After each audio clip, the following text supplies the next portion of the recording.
Hey soccer friends, I just want to give a shout out to our partner, Reeplayer. They are changing the game on how you find the perfect soccer team for your player.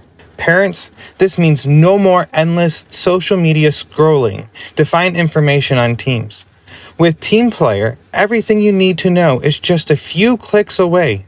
It's simple, straightforward, and lets you find the best coach and team for your player without any of the usual headaches. And coaches, we all know how tough it can be to get your team noticed, but when you subscribe to one of Reeplayer's team plans, you instantly get access to set up an online team profile that allows you to reach more potential players and showcase what your team is all about. It's super easy and lets players and parents see why your team could be the right fit for them. And if you sign up using the promo code PITCH, you can try any team plan free for 1 month. So whether you're managing a team or searching for one, come on over to www.teamplayer.us. That is TEAMPLAYR.US. And come give Reeplayer a look. Family-owned Soccer Innovation is your go-to source for top quality equipment. Whether you're a player, a supportive family member, or a dedicated coach, they have everything you need to elevate your game. For players, their innovative equipment are designed to boost your skills and performance on the pitch. From their agility cones to their portable goals, they have you covered. And family members, they offer durable equipment that's built to last because we know your support is critical to your player. Coaches, trust me, they can provide the equipment you need to run effective training sessions and shape the next generation of soccer players. Visit Soccer Innovations at soccerinnovations.com to start elevating your game with them. And if you use the code PITCH, PITCH, you can receive up to 10% off your next order.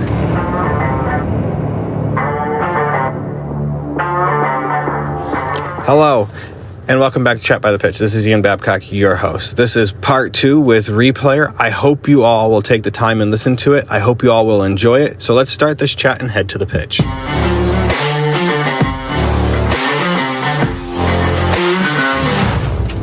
Because talking to even people that take game statistical data, their software doesn't calculate it correctly. They have to manually go watch the game and make sure it's actually adding up all the passes correctly because the AI technology is not there yet. This is another part where I have strong opinions on because I just see how the bread gets made. When you see that, then you can't help but think a certain way. I don't want to say your morals, but maybe your personality, and then you speak in the direction or way that you should or you want to. I am going to say that I'm not a big believer in AI doing stats. I think it's doable. I'm not saying that it's not doable. I just don't think we're there yet. But maybe there's another discussion here. We should be upfront with ourselves and ask, if the AI is not perfect, should we just accept it for what it is?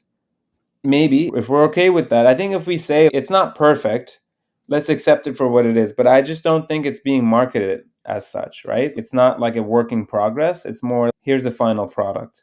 I can give a ton of examples, but let's say a car, right? Like it's supposed to drive, but it only drives like half the time. You should be upfront about that from the very beginning, I think. So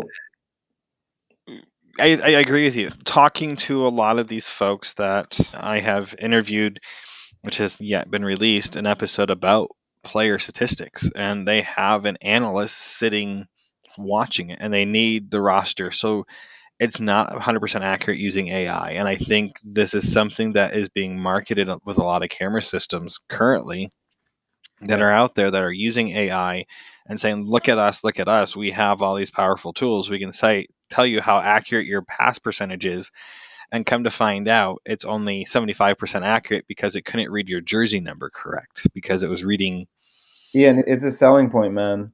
It is. I'm talking about a market that is not recording over 1 billion hours of footage. Should we like jump straight to the top and say, give me the stats, or should we just take care of this problem first? Let's just make the footage more accessible. So going back to your question, no, we don't do analytics and we will not do analytics. We will do something else, Our cameras will integrate with others that do analytics and obsess over analytics. We were in the MLS Innovation Lab. MLS formed an innovation lab for the first time ever. They looked at various companies. I think it was like 60 something companies around the world. They ended up inviting 6 of us. There was us as the camera company, and there was another analytics company called Fit Together in there. Got to know them. Great group of people. Have a they have a phenomenal product. It and I mean that in every sense. For instance, they obsess over that, and we obsess over what we obsess over. So if you really want analytics, and if you are really serious about stats and analytics and whatever that gets you, then integrate. Use Fit Together with Reeplayer. When you save your footage will go directly over to them. They'll do what they need to do and deliver the end product to you. That we won't focus on analytics, but we will focus on everything else, from capturing the footage in its best way, from getting that to whoever in the fastest and the easiest way. We have to first take care of the basics. These analytics companies, they too need footage, Ian. Without that, they don't have a business. Someone has to capture it. And I hate to say this, it probably sounds funny, but we're not a camera company either. I don't categorize us as a camera company. Now, we're a media company. We have to have the best camera to be a media company. It's just the irony of this game that we're in. So, in order to have the best media or the experience, it just happens to be that we have to build the best camera out there. And but I don't think we should ever settle or categorize ourselves as a camera company. This is not to talk them down or anything. GoPro is a great company, but I don't want to end up like a GoPro. When you think of GoPro today, you think of exactly that. Everyone listening to this, you think of the hardware, the little camera in your hand. Right. I don't want to be that. I don't think this is more than that. Everything we do on the camera is software, is the software. Our main IP is the software, whether it's on the camera or in the cloud, in the GPUs that we might lease out. It's the software that makes up Replayer and what we offer. I don't want to be known as one. And then also, we won't do analytics, but that doesn't mean we won't do everything you just talked about. We will do auto tagging. We just want to do a good job at that. We will do auto highlight generation. We just want to do a good job with that. We just want to climb this ladder, maybe slowly but surely, go faster when we need to. Maybe in this podcast, we'll also touch on the budget discrepancy between us and others. I think a lot of people don't know that we've only raised shy of 3 million in our lifetime, whereas VO has raised, I think, around 200 million or more. We're talking about, you give me an example, we're talking about Man City playing, I don't know, not even an MLS team. Maybe I'll pick a club team, youth club team here in the area. I think you hit it right on the head. I think most people think, how do I describe this? Most companies try to capture too much and not actually have, and this is getting off tangent a little bit, this is more corporate structure of businesses, but you said it over and over. You're not a camera company. You're a software company trying to be the best at what you're doing. I think a lot of these companies that are in the same market that you are in are trying to do too much. And their product is not high quality because of it, because they are not perfect in capturing the camera, not capturing the moments. It has its own limitations because they're more focused on 5 different avenues of revenue streams coming in versus, like you said, you want to be the company that is producing media for people to watch their athletes. It's trying to leverage some of that 4 billion hours that you keep on talking about of youth playtime that's missing. And how do we do that? And I think having camera systems at a reasonable price and able to be affordable for families to have is so critical. You talked about hitting costs. I sit down this past year and I put together a survey for my son's team, actually for multiple teams, but I could use the same information across the board. And what I did was I sat down and figured out how much it would cost just to download the games and send it out to families. You can talk about it and correct me where I'm wrong. So in your system, yours is more of a lease program, correct? Where as long as you're paying that monthly fee, you have access to the camera. Now, if you use some of these systems, you have to first buy the camera, and then that gets upgraded every year or every 18 months. You're out that money at the end of the day. The families are out that money, the teams are out that money because they have to go spend $1,800 every year or every 2 years upgrading hardware. This is where I think you have a very unique system, the way you described it to me. Some you rent the camera and you pay for a service on top of that. So you pay, I'm going to throw it out there, parents can figure out, you pay $500 a year to rent the camera, and then you pay another $1,000 for their service or $1,500 for their service. So you've already invested $2,000 into this system, and you're stuck with the same camera until it breaks and you have to send it back.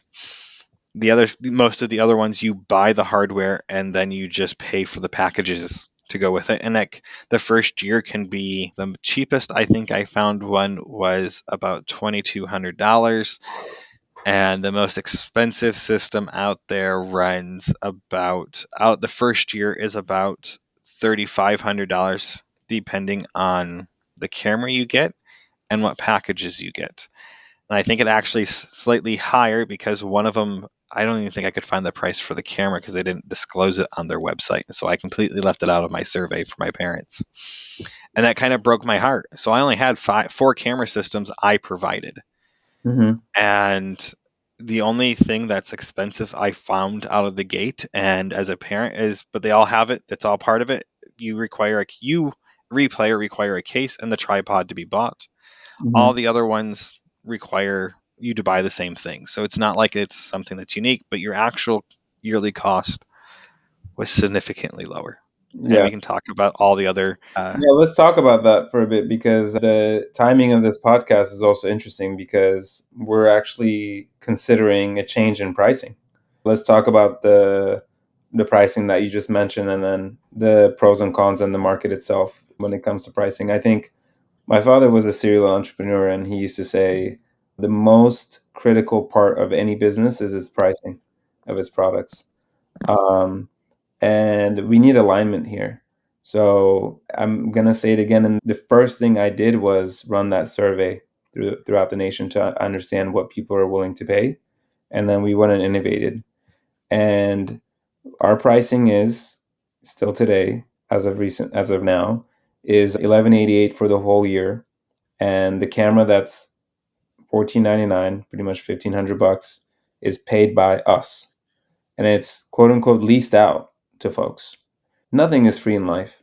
And that camera cost, we bear the cost of that. So people listening to this might say, and it might chuckle actually, and then say, why the hell, if they're underfunded, if they have not raised nearly as much as VO in the 250 million, such as Pixelot, they are doing this.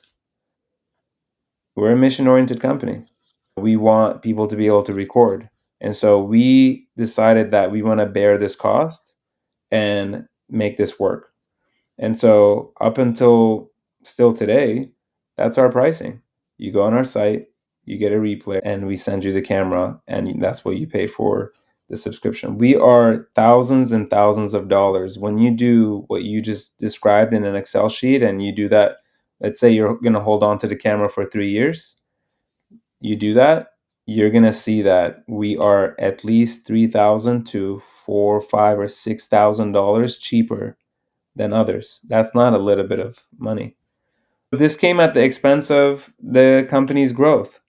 And so when you're not collecting the capital for this cost driver that you have, you're growing very slow or to a point where you're idle.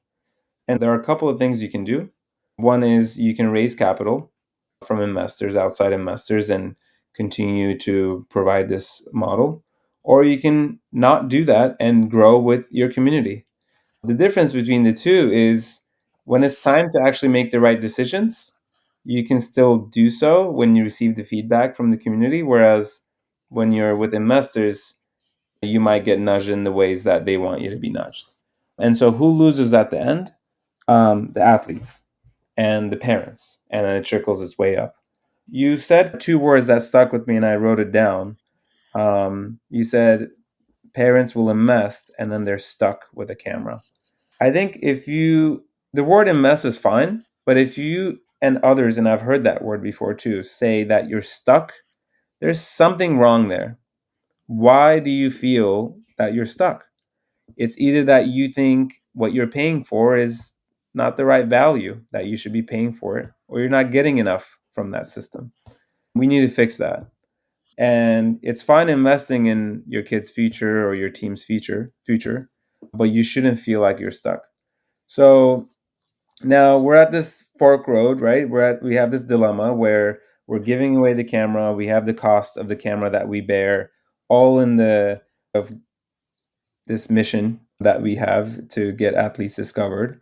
Now we're also not growing fast enough. So we've been for the last 12 months internally have been collecting data and discussing how do we move forward from here.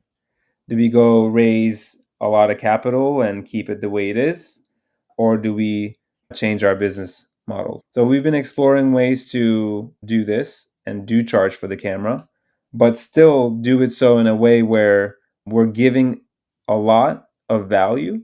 And when someone is purchasing a Reeplayer, they do not feel like they are stuck. I'm not. These might come off as just words to people right now. I want to take a second here and put a lot of emphasis on this word stuck. Imagine a table, an imaginary table, and we're sitting on this table. Um, I always say to my team members too, whatever we do, whenever we do, whatever we do, imagine that we're sitting on a round table and we're all a team. We're on that table as a Reeplayer, parents on that table, and athletes on that table, and we're collectively making decisions. It can never be a rectangular table and we sit on this side, and then parents sit on the other side, and we say, yeah, well, this is our cost, and you have to pay for this. This is only what we'll give you, and so be it. What I want to connect to is the other thing that you said, the third thing after stuck is you have this thing and you have to go invest in it again and again every single year. So what we have done with our cameras is we have modularized the cameras. We actually did this for ourselves, but you'll see why in a second. This is applicable to this part of the conversation. We did it to ourselves because we needed to innovate fast. And so this is a brand new market. Today, Reeplayer has three 4K cameras in the front. What if you want to go with a bigger lens? What if you want to go to 4K cameras in the front? What if you want to put a different chip in there? What if you want to extend the LED lights on the sides? What if you want to make them smaller? I can keep giving you so many what ifs. And every time you want to touch any part of any other camera in the market today, put Reeplayer aside, you have to go through the entire manufacturing cycle. And who pays for that cost? You, the parent. And so every year it's that, call it the iPhone model, and we all know that, right? And you are pitched with this product and it says camera 2, camera 3, camera 4, camera 5, 17, 20, 32. And every year we got to sell you a camera. And so now if we are not a camera company and we don't identify as one, then we won't even get into that game or even ever think about it. And that's exactly what we do. So we modularize the camera. That looks like is, let's say we innovated and we want to go to a 4K camera system in the front of the Reeplayer. We will notify our customers. We will say, here's an upgrade. This is what that looks like. Here's the upgrade fee, much less expensive or cheaper than buying a new camera. Stay where you are if you're happy. But if you want to go to this next upgrade, it's like sending your iPhone in and then they put in the new cameras and send it back to you.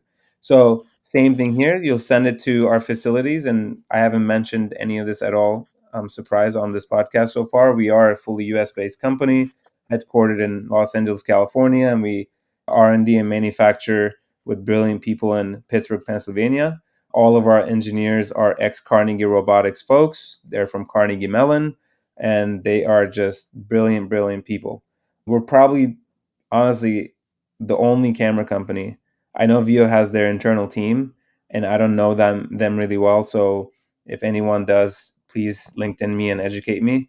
But as far as I'm aware, we're the only camera company that has this much talent on the hardware side in under one roof. The camera will go there. We'll take out the front interface of the camera with the 3 camera sensors that I just mentioned, and then we'll insert a new front housing to the camera and send the camera back to the user and off to the races. This just that right there is just an innovative piece and something unique, and hopefully, going back to the word stuck, people don't actually feel stuck. They, do you pay for Amazon Prime, Ian? Yes. Do you ever feel like when it comes out of your wallet once a year, you're like, darn, this sucks. Why do I pay for it? Some years not. But most years it is what it is, because you get a lot of benefits from it. That's what I'm looking at. Yeah. I looked at your system, and that's the one thing I like, is how it's modular. I was trying to figure out how to work it in, and I'm glad you brought it in, because someone that deals with me as an individual that deals with IT stuff, hmm being able to just replace one component of a piece of hardware is so critical, and making it, if there's a small fee, if it's a large fee, you aren't stuck. You can still you aren't exchanging the whole camera. You're just paying for whatever upgrade that's there. And I don't think, first, there's no other system out there. I know there's not to knock any of the other camera systems, but I on all the forums, read them all. And the number one complaint is that they'll send their camera system in and they'll get something back that's older than what they originally had. It's because they don't have the product on hand. hmm And the clients, I'm done. Like, I'm done with this company. I'm going to go try someone else. And I think what you're trying to do and what you're able to do with having being a modular system allows those capabilities where families aren't feeling stuck, clubs aren't feeling stuck. It's a small fee or whatever it may be to upgrade. And I don't think, if you can keep the same shell and everything the same, I think you're going to have a lot of success with that process. Yeah, let's one more thing on that word stuck, because now I'm going to give you an anecdote of a moment where people do actually get stuck, um, and how we also make a difference there too. Because our cameras are connected to the cloud via the built-in SIM. Let's say you're at a field and you're running into an issue. Happens, man, right? Well, guess what? Because the cameras are connected to the cloud, we can actually see what's happening on the camera, and we can actually remotely connect to the camera and hopefully fix that right then and there. There's no other camera on the market today that allows an engineer to connect to it from wherever the heck they are and identify it and then have a fix for it. If anything, if even if there's no fix, just being able to identify that little quirk you just found is a huge, huge valuable thing, and we'll fix it for others. Anyways, another thing I just want to say to everyone listening is that we're trying to do the right things across the board. Just like you mentioned several times, I'm certainly not trying to talk down any of the camera guys out in the space. This is a very tough problem. I'm glad we're all doing it together. I'm glad we're all uncovering new information and then acting on them together, because at the end of the day, the athletes don't care if it's a replay or a VO or a trace or whatever. They just want their footage, man. This is a healthy competition, and we're in this race. It's a race, right? To do better and offer something better. And I just want Reeplayer to always be on the side of shoulder to shoulder with our end users, whether they're our parents, coaches, athletes, etc. And through this podcast, hopefully for people to know exactly where we stand at that too. I'm going to go back to your live streaming, because that's where my brain is stuck right now.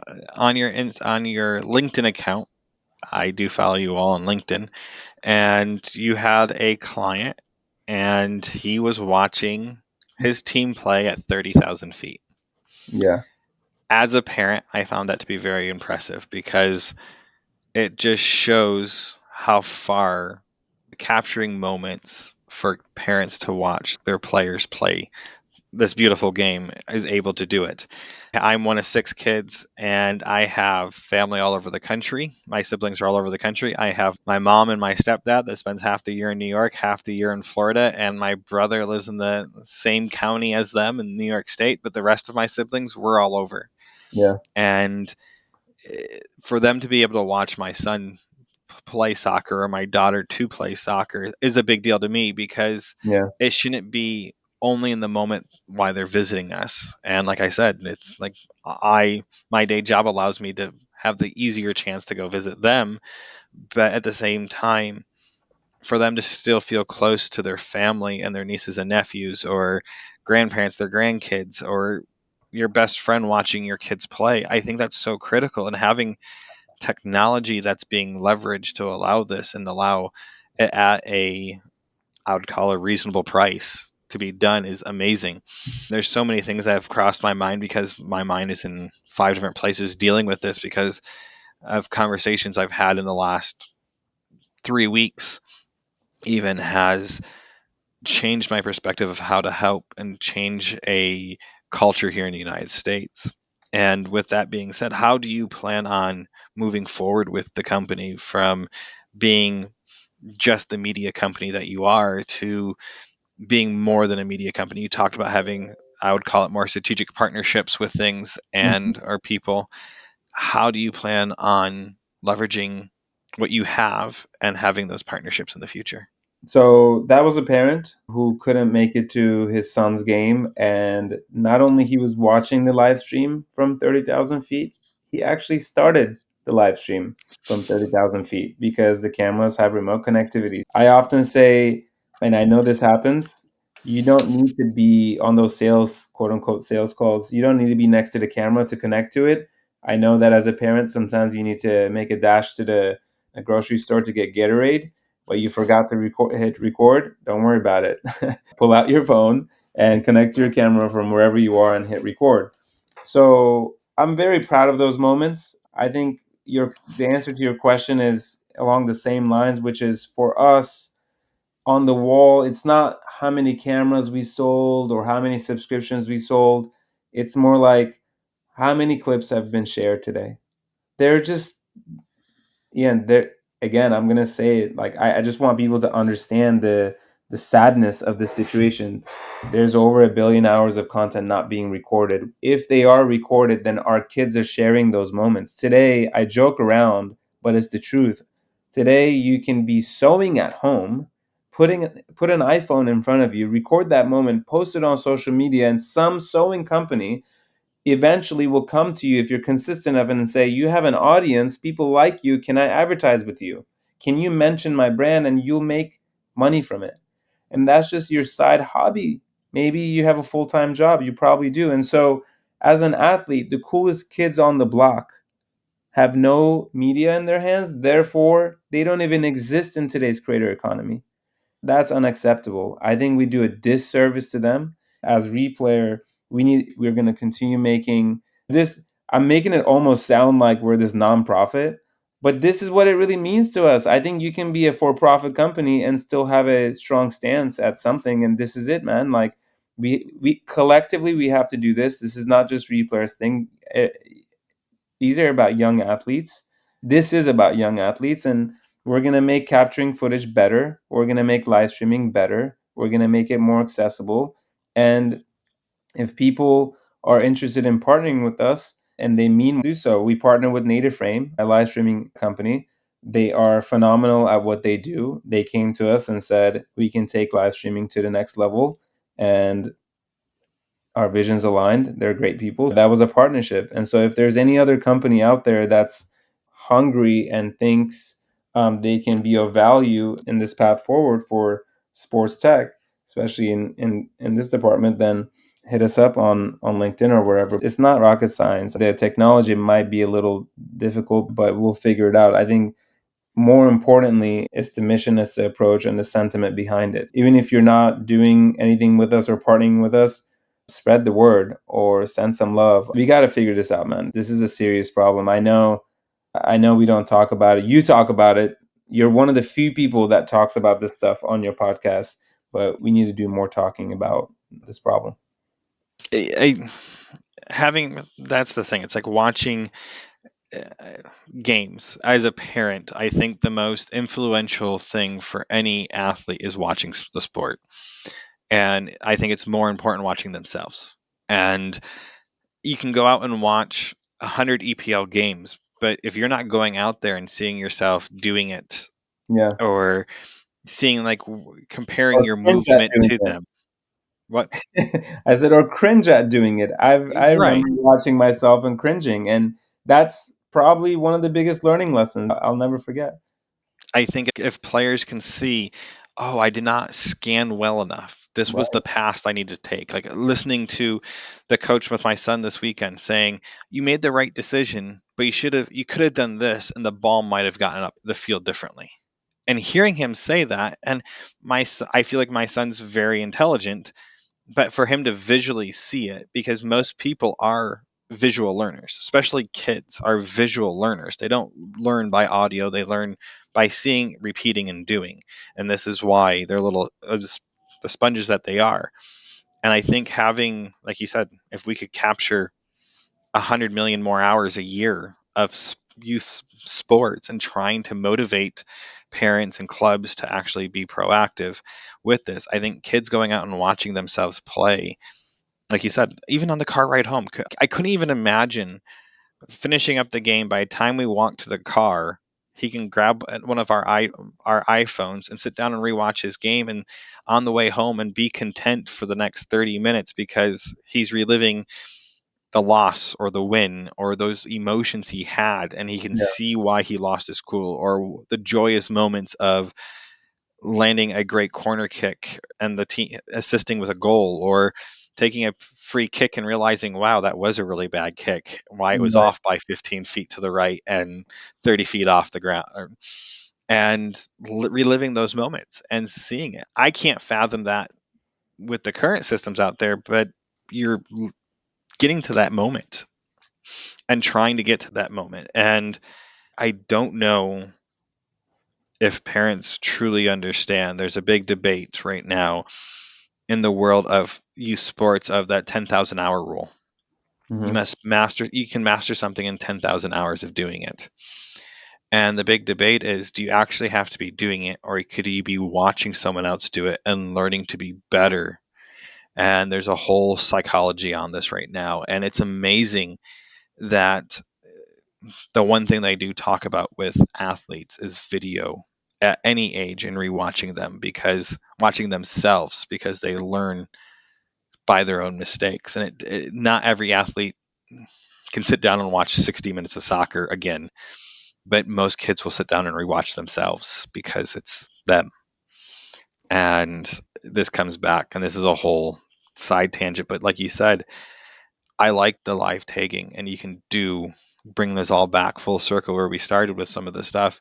It is the live tagging where players can tag themselves, or parents or a coach can tag themselves, and you can have that individual comment on that tag.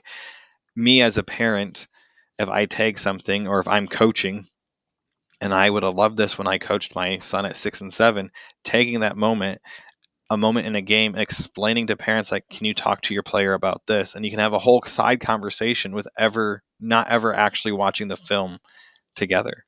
I don't think there's anything out there like that. There's the whiteboard that goes in some of these programs, but it's not the live game. It is taking reference points from the live game.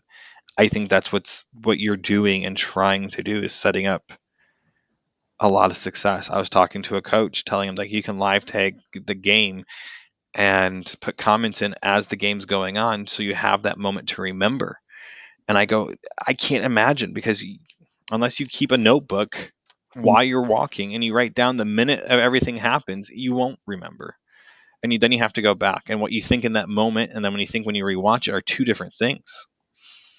Yeah, I think you nailed all of it. I'm going to criticize us a little bit more so that we can push the boundary a little bit, because I that's exactly why we created live tagging, but that can't be the end of the game there. I think going back to your examples of the kid, right, pulling out the iPhone and getting access to the footage and watching that game, etc. That part we need to just dial the F in. Like, that needs to be like, the access to footage needs to be whoever it is, not just a player, not just a parent, not just a scout, recruiter, whoever it is, boom. Like that, priority number one, right? Give me the footage. Priority number two, don't make me do the work. So my dream scenario is, I get in the car as an athlete, and Reeplayer goes, "Hey Orhan, here are 12 moments from that game." Right? As soon as that. Now I look at those 12 moments, the good and the bad, And internally, what we focus on at Reeplayer is, right, there are two different types of content, right? There's that content that lends itself to positive reinforcement, and then there's that content that lends itself to negative reinforcement. Let's take positive for a minute, and this is what we really want to dial into. I had a great play. I had a good move. I scored a goal. I had a good save. I, Replayer should tag that and send that over to the athlete. People are more likely to watch themselves do good things than the cringy stuff. And so we'll take a backseat on the cringy stuff and we'll pass those clips over to the coaches so they can do the tough job.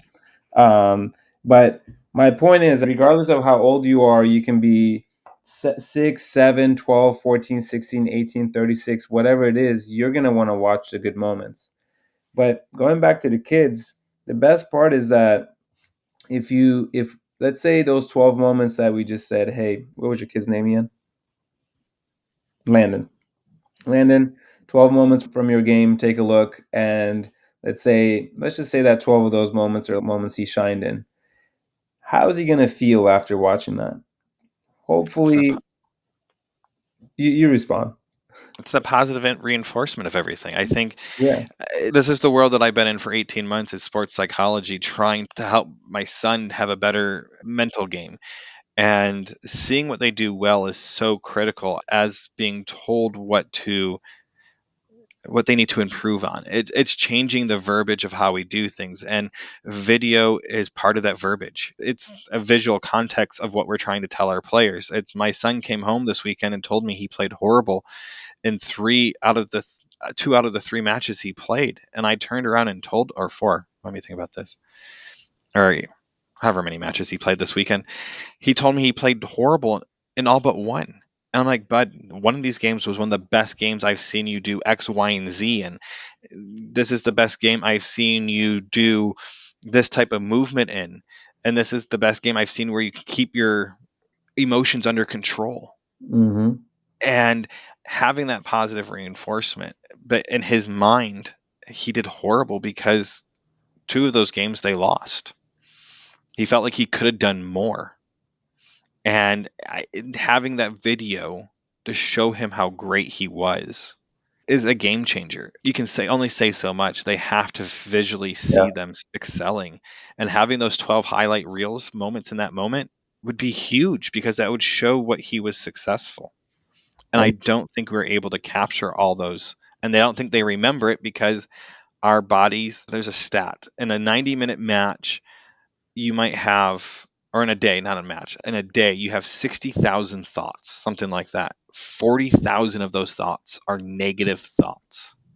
And I'm thinking, okay, let's break this down to a soccer match. And that in that soccer match, you might have 10,000 thoughts. And of those 10,000 thoughts, 6,000 of them are negative. How do we flip that script for these players? It's by their footage. And by showing where they excel, and when they get upset, they can say, look, I can think back to that moment where I accelerated. I can go do that again. And we don't, like you said, we don't have a billion hours are not being recorded. How do we capture those moments so they can accelerate and have that positive visual message of themselves? Dude, you just nailed it. I love these anecdotes. One that really stuck with me was the way that Michael Phelps was trained.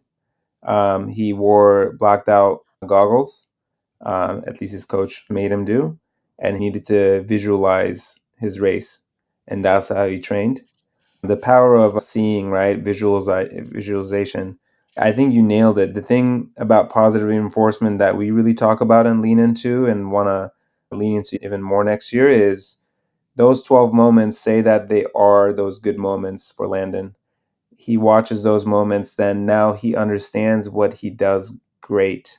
Then he saw himself do something great, then now he's more likely to be able to repeat that. There are two types of things we can do. One is continue doing things we're good at. You're hired at your job because you're good at what you do day in, day out. And there are things that we're not so good at. I'm not a great cook, for instance. Can I be a better cook? Absolutely. Can someone teach me how to be a better cook? 100%. There are things I'm very good at. If I see myself do those things, will I perform them even better and maybe more efficiently or have more cognizance around what I'm actually doing, even in that moment, to a point where I can even slow down time, especially on a soccer field. 100%. I've lived that as well. And so that's really where we're coming from, is that's what I mean. Live tagging, great. This and that, great. Let's get the footage recorded every single time. Priority number one. Let's get the footage into everyone's pockets as fast as possible. Priority number two. Let's make now their job incredibly easier after that by automating and these reels and being able to ping you as a parent or your son or your daughter and say, here are all the moments that you were shining in. Priority number three. Priority number four, let's also give some notes, maybe feedback from analyzing the game to the coaches on the things that the team can work on. At least that's the way we see it. These are obviously very high level things and put in such way. There's a lot of work we need to do and roll up our sleeves to do so. That's what we signed up for. That's why, for some reason, I left my job that I really liked doing, started Reeplayer. And I think that's the thing. That's the thing I think most people don't know is the energy you have put into this business is based off personal experience and your personal journey of needing that CD to promote yourself or your highlight reel. And everything's so instant now, and everyone has a phone in their pocket, but the problem is it's not easy to hold your phone there, then go through, I'll be honest, 60, 70 clips in a game, and then having to edit them and delete them. And I have videos of my son's games from this weekend. I was sending them to my wife, and I'm like, wouldn't it just be easier just to have a camera system where she could watch it live? And that's the thing. And it's not going to cost the team thousands of dollars to do this. It is reasonably priced and priced at a model to be successful for both sides of the equation. Yeah, 100%, which is why I was asking you about the Amazon Prime thing, because I never know when they charge me and I really don't care. I use and abuse Amazon Prime. And really, I tell my team at Replay, that's exactly how our customers should feel. It's a feeling. At the end of the day, the relationship you have with a brand is a feeling. And we need to go after that feeling. They need to feel like they have the upper hand, and they should. They deserve to do so. And we'll work our asses off so that we have that right alignment. Yes, it started as, and maybe some of it still is based on my personal experience, but it grew much larger than that as I've been spending time in this market. That's why I take these like demo calls, because I'm still learning every day. A parent will come up on one of those calls and ask really interesting questions or tell me about their story. It's just another opportunity for me to get pumped up again about the problems that we're solving. Yeah, I love what I do, man. Love what I do. Can you share with me how to find all your information about all of you folks? Yeah, absolutely. Reeplayer.com, Reeplayer.com is our website. And then I am on LinkedIn, Orhan, Orhan, Basak, Ajrendonvski. It's a very long last name, but you can probably get it from the title of something of this podcast or in the details. I'm on LinkedIn, and Reeplayer is also on LinkedIn. If you go on our site, if you want to learn more, you can get on a demo call. You can chat us on the site. One thing that is funny, we had this discussion internally as a team. One of my team members, she brought up, hey, you know what? Maybe we need to put something on the site, like a little badge that we're a startup, because I'm getting on a call with a lot of these people and they think we're like a giant company. Something on the site, like a little badge that we're a startup, because I'm getting on a word just by looking at our site. My limited interaction with all of you via LinkedIn, I realized it's everyone that's posted on your company website. So my favorite question to ask to wrap this all up, who has been the greatest influence on you as a player? Because you did play, you had a professional career, and now who has been the greatest influence on you as an entrepreneur? Man, you gave me goosebumps. There are a couple people that come to mind. Obviously, as a player, I have to say the Brazilian Ronaldo. Love that guy. I was always in awe watching him. But as an entrepreneur and human, I would say my father. I lost him in 2019, unfortunately, to cancer, and he left us too soon, but he was a serial entrepreneur from Istanbul, Turkey. He taught me a lot, and he pulled me into the world of business at a very young age. I was probably around 7, working at the ice cream shop he had owned in Houston, Texas. I was at the cash register, and he taught me this: you're never selling, and you never sell. There's a demand, and you fulfill that demand, and there's a need, and you fulfill that need. I miss that guy. I love you, Dad. Hey everyone, I hope you enjoyed this last 2 episodes of Chat by the Pitch with Reeplayer. Now, these guys are doing so much for the industry. If you don't know who they are, I truly believe in the next 2 to 3 years, they will be replacing majority of the companies out there. Their product is by far one of the best ones on the market, in my humble opinion. You can take it what it's worth. But their camera being a modular system just changes of how it's being done. This allows them to forever have a mechanism to forever change the way these cameras are being built. I don't think anyone else will follow suit because it's too much of a profit loss for them, because most of these companies make a lot of money on their cameras, and that's part of their business. Now, with what they offer online and what they're doing is phenomenal. What they're going to give you for your player or your club or your team, or if you're a coach of multiple teams, I'm telling you, this is the way to go. They are the product to have. What they are trying to do, what they're innovating, and how they're going to be working and hopefully working with other businesses in the future, trying to help you as an individual get the most for your money. Me being a parent, this product just blew me away. The conversations I've had with them since this recording gets me even more excited what's out there to come. And the model that they're trying to follow is not like anyone else. They're trying to navigate a space and make it their own and not be like the other ones out there. If you're looking for a very simple system, I honestly believe what they have is very simple. If you're looking to stream your games so your families can watch your player, this is a great way to go. It's simple, it's easy to set up. I've watched it be done. I have been given access to live games of someone using the camera of their player. And to me as a parent, there's nothing better. To have the opportunity, to have that chance to watch kids play what they love and us support them and having their moments being caught so you can pass it on. If your kids in those college age years, you know that footage is so important.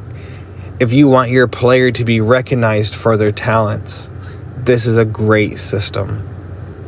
The app is always evolving. What they're offering is always evolving. Their pricing model is always evolving because the market is evolving. They are innovating and revolving what's being done today. If you haven't looked them up yet, go check them out. It's Reeplayer. ReePlayer.com. You'll find all their information there. And if you use the code PITCH or click on the link that I have for this website at the current time, you'll get a discount on your purchase. I will promote them until I'm blue in the face, even if it doesn't give me anything back, because I truly believe in their product that much. Hey everyone, if you guys have enjoyed this podcast, have enjoyed what I've been trying to do, the messages that I'm putting out there, please give me some ratings, some stars on all the podcast sites that you listen to this on. Give me a review, share this, share with others. The more I can make this grow, the more I can continue doing this. I'm really trying to make a difference in our soccer community. So I hope you guys have enjoyed all this. And until next time, I'll see you at the pitch.